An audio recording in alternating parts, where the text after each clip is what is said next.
Mr. Chairman and members, John Latimer on behalf of the California Retailers Association and PepsiCo. We too are opposed to AB 1357 and what we see as this unfair $3.5 billion tax on consumers and businesses throughout California. Both of these organizations recognize, as Ms. Caddick said, the serious nature of obesity and diabetes in California, which is why both have many hundreds, if not thousands, of healthy products and food choices that are offering to consumers today. I understand to some that this massive tax increase makes sense. We've heard statements like sugar-sweetened beverages are a primary contributor to obesity and diabetes as justification. However, as we heard from Ms. Caddick, it doesn't square with actual consumption data of calories from sugar-sweetened beverages.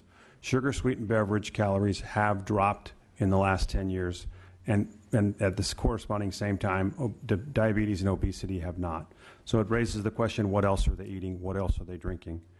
Data from the USDA shows that over the last 40 years, calorie intake from added fats and refined grains have risen while calories from products with, quote, added sugar, it's a separate category the USDA tracks, have been flat. And total calories from those two sources are actually higher than the caloric source from added sugars. So why are we targeting sugar-sweetened beverages?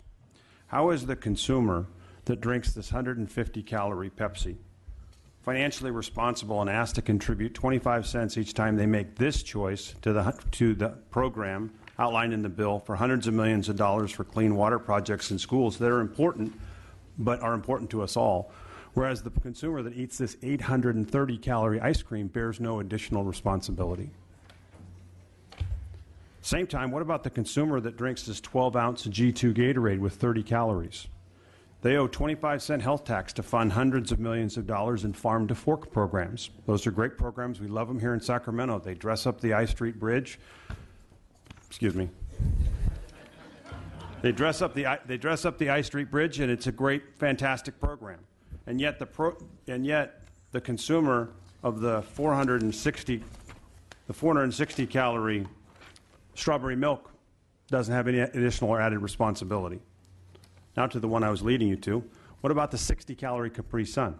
The consumer that drinks the 60-calorie Capri Sun bears a responsibility, but if they happen to eat this 490-calorie donut, they do not. Clearly, members, we understand the complexity of this issue. We've been dealing with this discussion for many, many years in this committee and others. The reality, as you've heard from Ms. Caddick, is the problem is multifactorial and it is complex. And we are grossly oversimplifying for consumers, saying it is sugar-sweetened beverages alone when sugar-sweetened beverage consumption is dropping. We can't say a product that is dropping is at the same time driving. Is it a contributor like all calories are? Absolutely. And that's what we need to tell consumers. All calories matter. The manner in which you consume them, meaning maintaining your caloric intake, is critical. If one exceeds their caloric intake, it largely does not matter what those calories were. They are going to gain weight. And that's what we need to be telling consumers. Our industry is a part of the solution, and we accept that. But we don't accept that we are the driver and that all of these other foods and beverages are simply not relevant. Final point, because the doctor did mention it, and a lot of very good and important statistics that the first doctor who spoke mentioned. The incidence around children is absolutely correct, and it is alarming. But the caloric source that children are choosing, ages 2 through 18, nearly 3 times as many of their calorie sources are coming from desserts, snacks, and candies than sugar-sweetened beverages. That is NHANES data. That is not RA data. That is not a study funded by us. Again, those sugar-sweetened beverage calories matter, but they certainly do not matter more than the calories from desserts, cakes, cookies, and other things when our children are consuming nearly 3 times of their calories there. Again, respectfully, we know that Mr. Bloom is passionate about this issue, as are we. We certainly commit to continue to working with all parties involved, but at this time we, again, have to object to a $3.5 billion tax singling out a very narrow source of calories. Thank you. Additional witnesses in opposition. Just your name, organization, and position, please. Javier Gonzalez with the California Restaurant Association, in strong opposition. Thank you. Additional witnesses in opposition. Nicole Rice, California Manufacturers and Technology Association, also opposed. Shane Gussman on behalf of the Teamsters and our thousands of members in this in California working in this industry, opposed. Jennifer Burr on behalf of the California Chamber of Commerce, also in opposition. Trudy Hughes on behalf of the California League of Food Processors in opposition. Dane Hutchings with the California Grocers Association in opposition. Bob Ackerman on behalf of the California Nevada Beverage Association in opposition. Join Kennedy, California Asian Pacific Chamber of Commerce in opposition. Thank you. Seeing no other witnesses in opposition, questions or comments from members?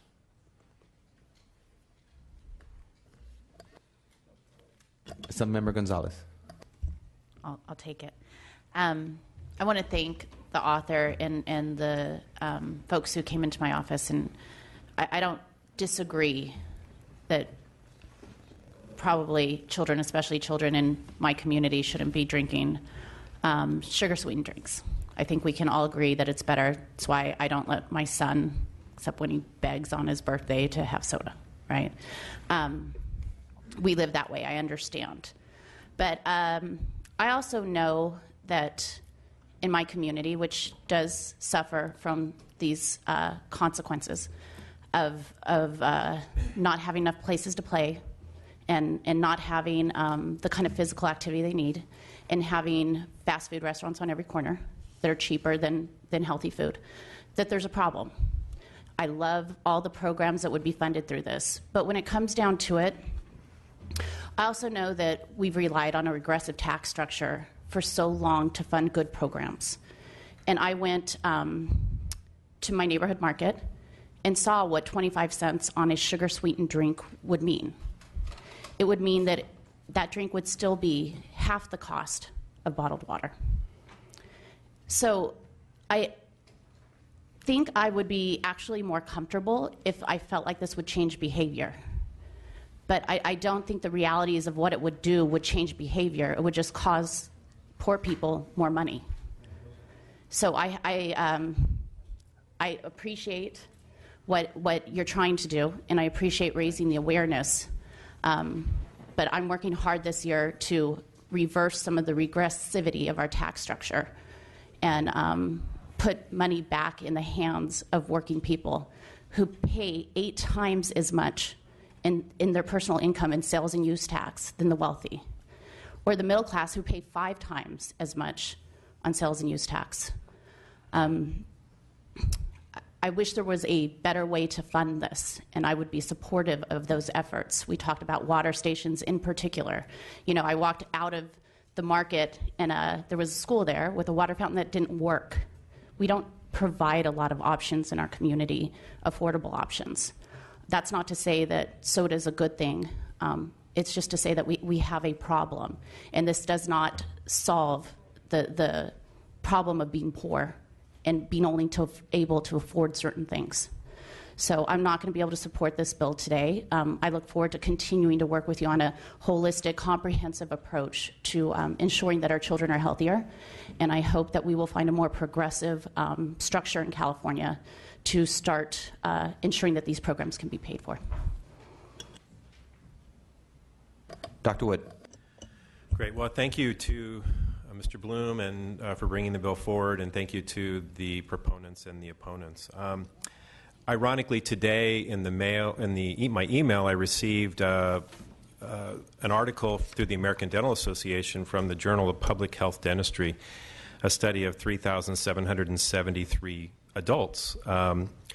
And the results of that study were that 79% of those who consume some level of sugar-sweetened beverages or fruit juices had some level of erosion. Now, I'm not going to bore you with all the details about erosion, but it is the beginnings of a breakdown of the teeth. It's not necessarily a cavity, but it is the beginning of that. And those who consumed more soft drinks and more fruit juices had higher erosion, which kind of made sense intuitively. I practiced dentistry for 27 years. I can tell you that I could spot a kid who drank lots of soft drinks in a heartbeat because there are significant changes in the oral health of that person. I don't even need to take an x-ray. I can tell you who's drinking soft drinks and who isn't. And there are often lots of other contributing factors to that. So it is, and in my 27 years, I saw an increase of this in recent years. More and more kids drinking more and more soft drinks. They also make other bad choices too. I mean, this isn't the only issue. And I've told this, early on this year. I spoke with some folks when they were in the office about this issue. I think regardless of the outcome of this bill today, I think this issue is going to continue to return and return and return until we come to some sort of solution to help this go away. And so when I spoke to the people who are in opposition of this bill and opposition of the concept of labeling and those kinds of things, I said, what we really need is we need something proactive. We need the people who are parts of the different parts of the industry to step forward and help us with education, help us with alternative choices and things. I'm not saying soft drinks are bad. I'm just saying it's hard to get away from things. Our own lounge here in the Capitol, I went and looked. I thought I was being healthy and drinking this cranberry juice cocktail. Turns out it has more sugar than the Coke that was in the container. So I actually had a Coke for lunch. Hey, I brush my teeth. It's all right, but I think, and the point of that is it's sometimes difficult for the consumer to understand what's really healthy. I would think a cranberry juice cocktail might be a little healthier than some other beverage, but if you're looking at the sugar and things, it's not. So it is. I'm going to say I am going to support the bill today. Is it a perfect solution? No, I don't think it is. But I think we need to continue the conversation. I think we need to continue working. And is it fair necessarily to single out one industry for this kind of a tax? No, it's really not, in my mind. But it will help. It will help with treatment. It will help with education. It will help fund some of these programs that we desperately need to get on top of this. And so for that reason, that is why I would support the bill today. Thank you. Assemblymember Bonilla. I'm going to be supporting the bill today, but I do hope that it changes, and I'm supporting it because I want to see some changes to it. I think that the tax right now is probably too high, and we've talked about the fact of singling out one industry.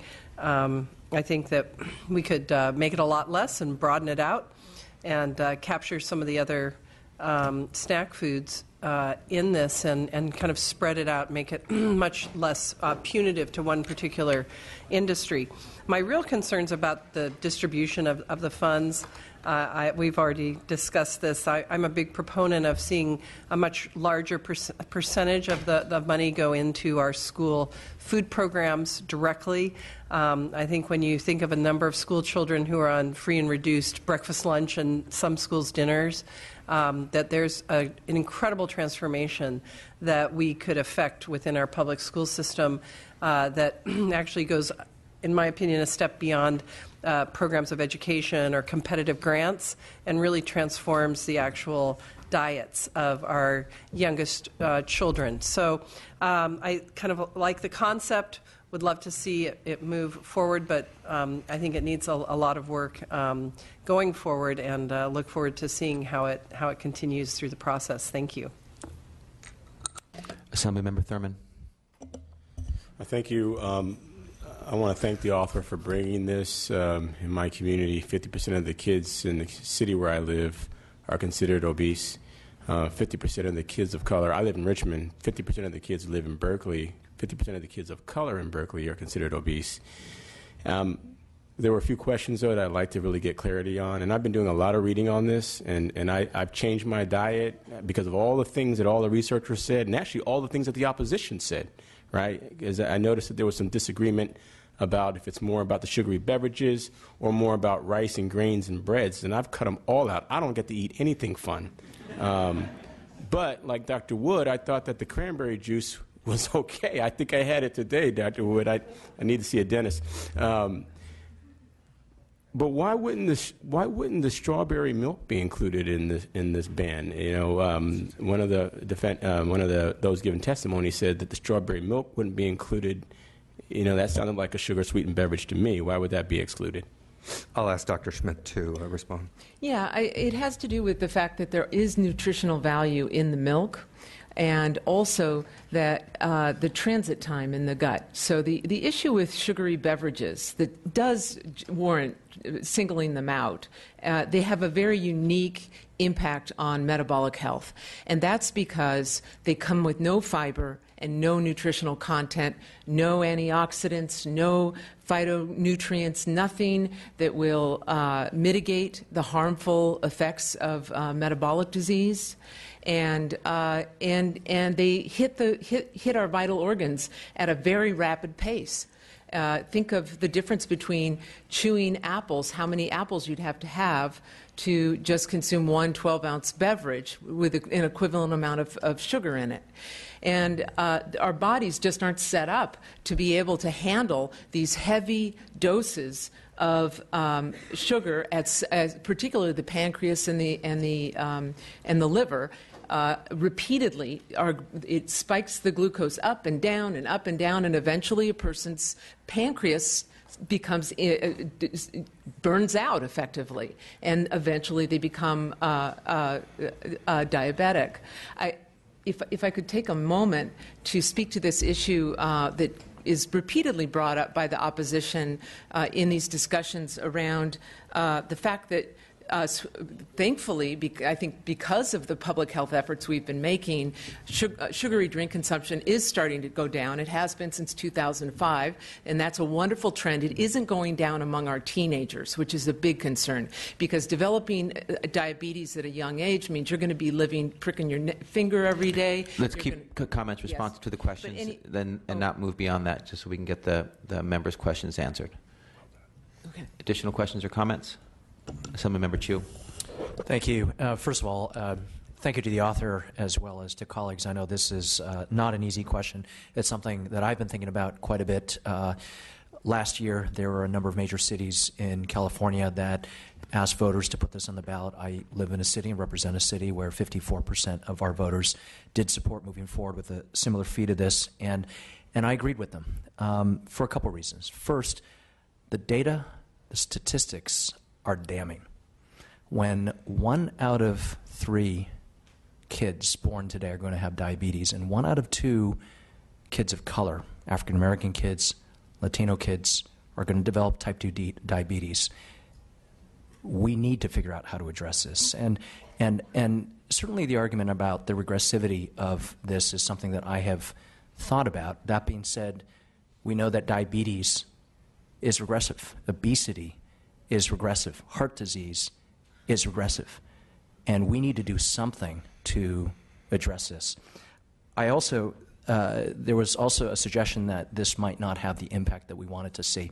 The country of Mexico implemented a soda tax, and what we saw in Mexico was a 10% drop in their consumption, in their demand due to this tax. We know that this is going to have an impact. And while obviously at this moment we don't know how this measure is going to proceed through our legislative process, I do think we are at the beginning of a long-term conversation.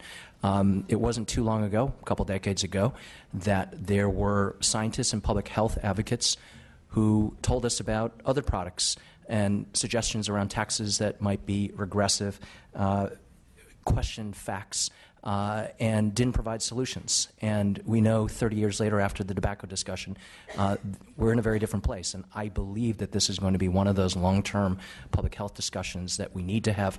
And what I would ask the industry is to, again, help us think through how do we address this moving forward, because we do have a public health epidemic that we need to do. And because of that, happy to support this and also happy to be a co-author of this measure. Assemblymember Chavez.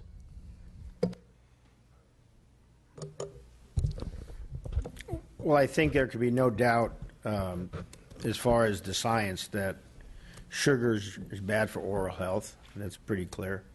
And as my colleagues have mentioned earlier, as far as diabetes, especially in the Latino community, is a growing concern. There's no doubt about that. But I'm going to look at and use the example of the Mexico study, because I read it also.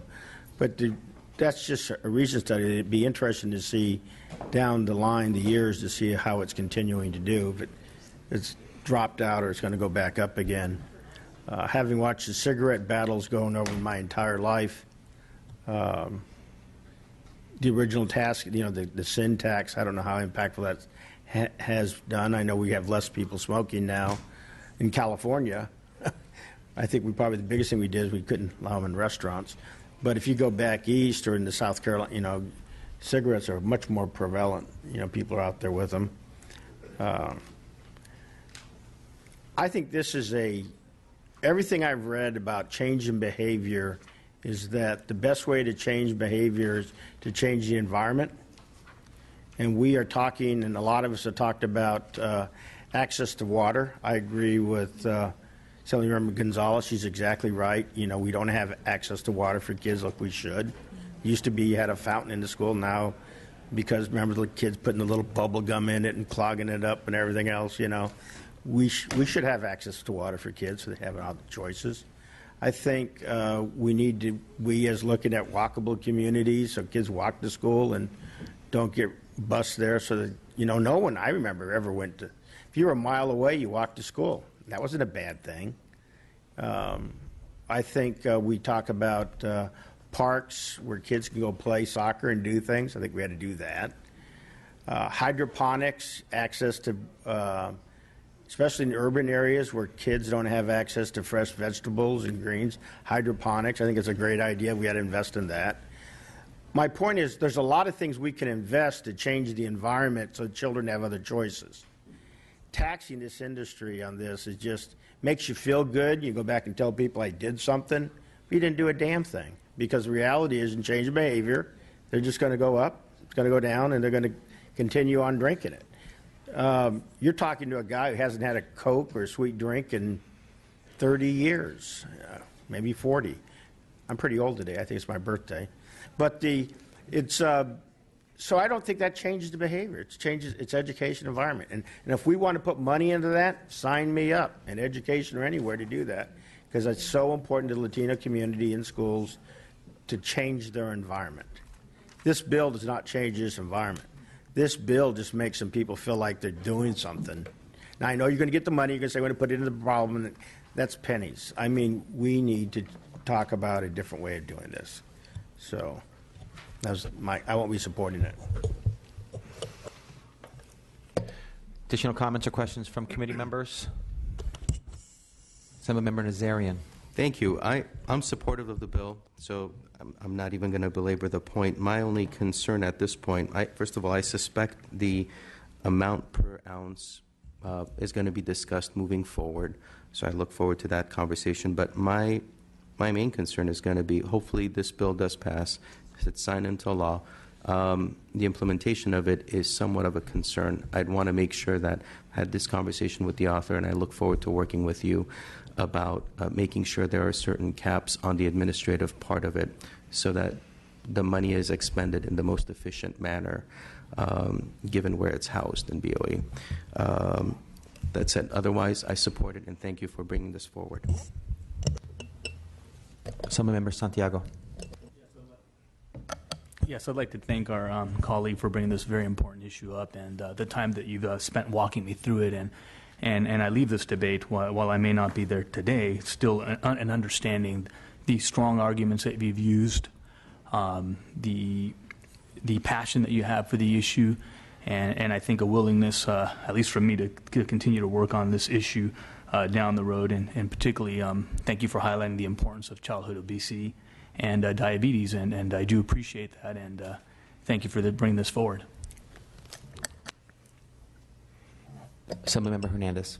Thank you, Mr. Chair. Thank you to the author for your passion on the issue. I know that last year I supported a bill that was similar in its intentions. It was a labeling bill that came before Assembly Health last year. I've been 100% in support of your intention, but I've been about 90% over the last several days concerned and or supportive with how the plan in terms of dollars and allocation per the gotten dollars were at. I know that we've communicated that to you. As a matter of fact, yesterday I invited the proponents to my office to help alleviate some of my concerns. And I expressed what I'm going to express here today. I'm left uncomfortable with the plan for appropriations of these dollars. It's not binding. There's language that speaks to preference. I'm only here for 6 years, and on some similar matter, when we were looking to create billions of dollars for needy children in California. And this is in the realm of education, LCFF. We talked about creating opportunities, and today we see LCFF dollars are not being used 100% where they're supposed to be used. There isn't enough binding language, there isn't enough policing there. So my concern there is, because there is regression on who's paying for this, and there's regression on who's suffering, I need to make sure that there is binding language there first before I move there. And we're not here today. We don't have that language here today. I communicated that yesterday that I needed to have binding language. So I'm concerned about the regressive taxation issue, and concerned about, again, if we're going to create billions of dollars in new monies, I need to be guaranteed that the cities that I share with Senator Hernandez, and that are very consistent with cities that are some of the biggest red zones in California, that they are receiving these dollars. My preference is that you come back and change the language so that the language is binding, because this is what's going to happen. I know my cities well enough to know that we don't have in most of my cities dedicated grant writers. We don't have even part-time grant writers seeking out these dollars. Right. And when the plan proposes over 50% of dollars, if this bill would have passed today and signed by the governor, to be moved out of the Department of Health with a promise that it would be priority, and with these cities not having the flexibility, the funding, the sophistication to go after these dollars, I'd be kicking myself in the butt if I knew the dollars were going to affluent communities that maybe perhaps didn't need the dollars as critically. So I can't be there today. I'm 100% with your intent, but I can't be there with this kind of language. My father taught me better. I need to make sure that the language is clear, and before I can come on. So with that, I wish you success in trying to get us there with the language. And if you want to get me, I need binding language. Additional questions or comments from members? I think we can all agree that diabetes, obesity, and tooth decay are runaway problems in our state, problems that our state is not doing enough to address. Obesity and diabetes disproportionately affect low-income communities and communities of color. This problem is compounded by other disparate impacts on our low-income communities and communities of color, including lesser access to fresh fruits and vegetables in the diet and lesser access to adequate health care. As part of a larger conversation about how to improve the health of our state's residents, I think this bill is a worthy step. While I do not believe this bill is perfect, I do think that on balance this approach is a step in the right direction. Yes, there are many arguments from the opposition that I do find persuasive, but this is the first committee in the first House, and this conversation is one I believe we should continue. I'm going to be supporting this bill today for two main reasons. One, I believe that price pressure can alter behavior in a way that simply labeling something can't necessarily achieve. Second, the funds raised by this bill would be redirected to many of the things that we continuously say need further and better funding: community clinics, school-based health centers, and preventative programs to improve nutrition, physical activity, and more. I know that some of my colleagues are having difficulty and feel conflicted about this bill, as have been stated. Although I'll be voting aye, I have a chair's recommendation of none on this bill. We can entertain a motion. We have a motion, we have a second. Assemblymember Bloom, would you like to close?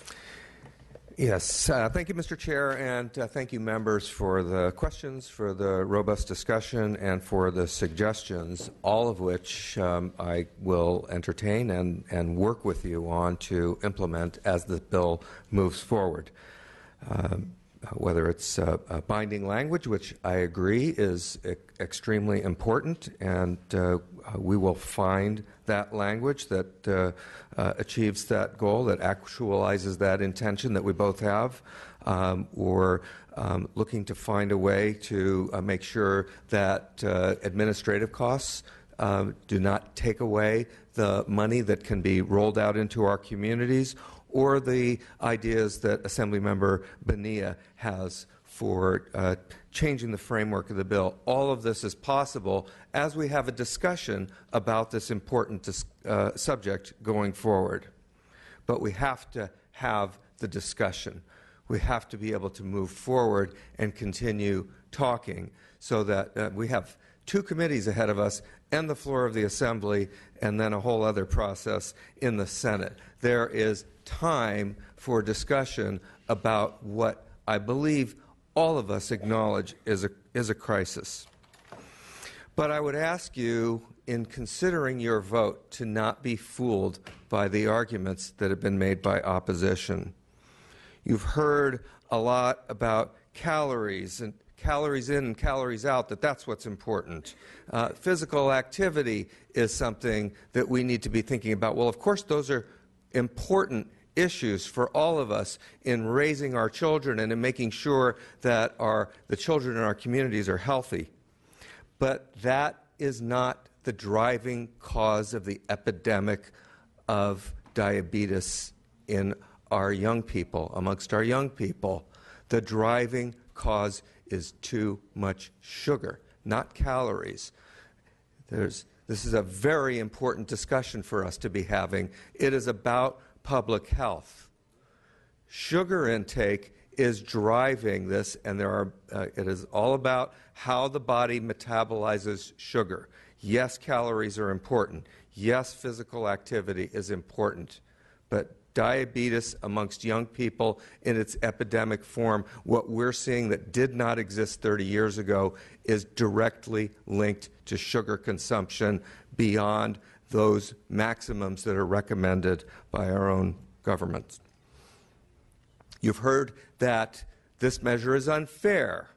Well, what's unfair is that our young people are being subjected to a barrage of advertising and other marketing strategies that make it all too easy to not think about what we're consuming.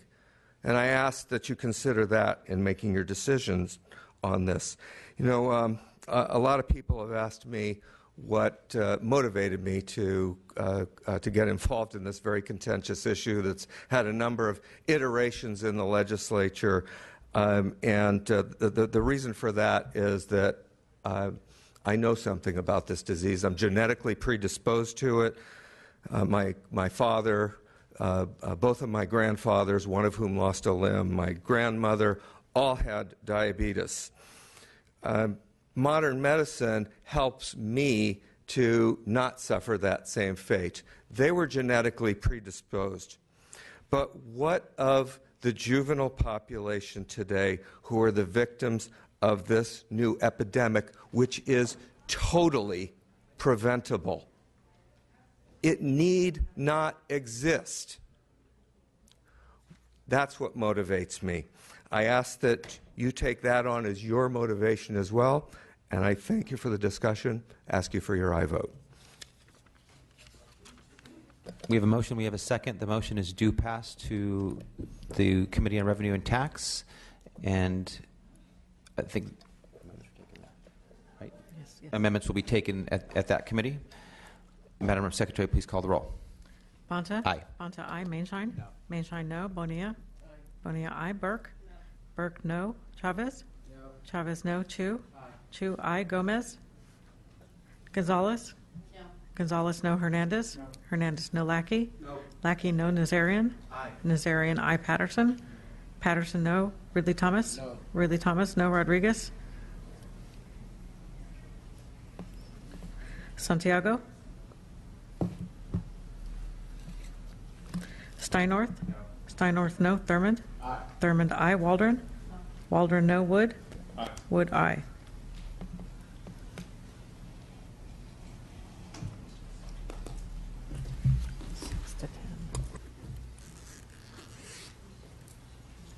The vote count is 6 to 10. The bill fails.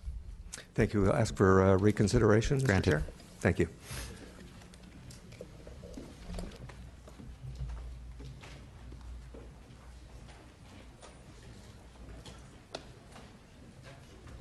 Next, we have our final item on today's agenda, item number 4, SB 125. Chair Hernandez.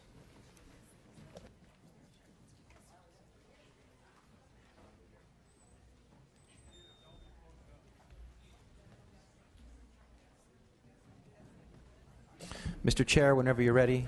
Thank you, Mr. Chair. Members, this bill, SB 125, updates California statutes to reflect the new Post-Affordable Care Act enrollment by doing three things. The bill will reauthorize JBIRP to June 30th of 2017 and will expand their work consistent with the new marketplace. Second, the bill will update California's statute in line with federal regs related to the open enrollment periods. And then third, it will update the definition of small employer for purposes of determining the number of employees in line with those federal regs. With that, members, I respectfully ask for an aye vote. Move the bill. Witnesses in support. Beth Capel on behalf of Health Access California. We're in support of the provisions of the bill as outlined by Senator Hernandez. We have been working with the author on further refining some elements of it, and we'll continue in conversation. Thank you. Nick Luizos on behalf of the California Association of Health Plans in support. The small employer language is new. If we need any refinements to the language, we're confident we can work with the author, but good bill. Support it moving forward. Thank you. Additional witnesses in support?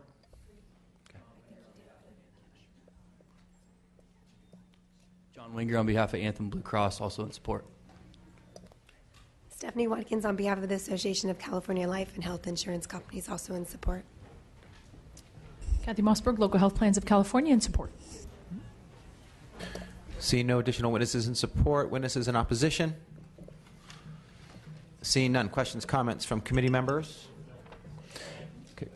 I think that's its double move and second, so it's extra moved and seconded. Any comments or questions? Seeing none. Mr. Chair, would you like to close? Respectfully ask for an aye vote, Mr. Chair, members. Thank you. The motion is due pass to appropriations. And I just want to confirm, Mr. Chair, you did accept the amendments, yes. Correct? Thank you, sir. Due pass to appropriations as amended. Madam Secretary, please call the roll. Bonta? Aye. Bonta, aye. Mainshine? Mainshine, aye. Bonilla? Bonilla, aye. Burke? Burke, aye. Chavez? Chavez, aye. Chu? Chu, aye. Gomez? Gonzalez? Gonzalez, aye. Hernandez? Hernandez, aye. Lackey? Lackey, aye. Nazarian? Nazarian, aye. Patterson? Patterson, aye. Ridley Thomas? Ridley Thomas, aye. Rodriguez? Santiago? Santiago, aye. Steinnorth? Steinnorth, aye. Thurmond? Thurmond, aye. Waldron? Waldron, aye. Wood? Wood, aye. 17-0. 17-0. Your bill passes 17-0. Thank you, Mr. Chair. Thank you, Mr. Chair. We'll hold the roll open for add-ons and absent members for 5 more minutes.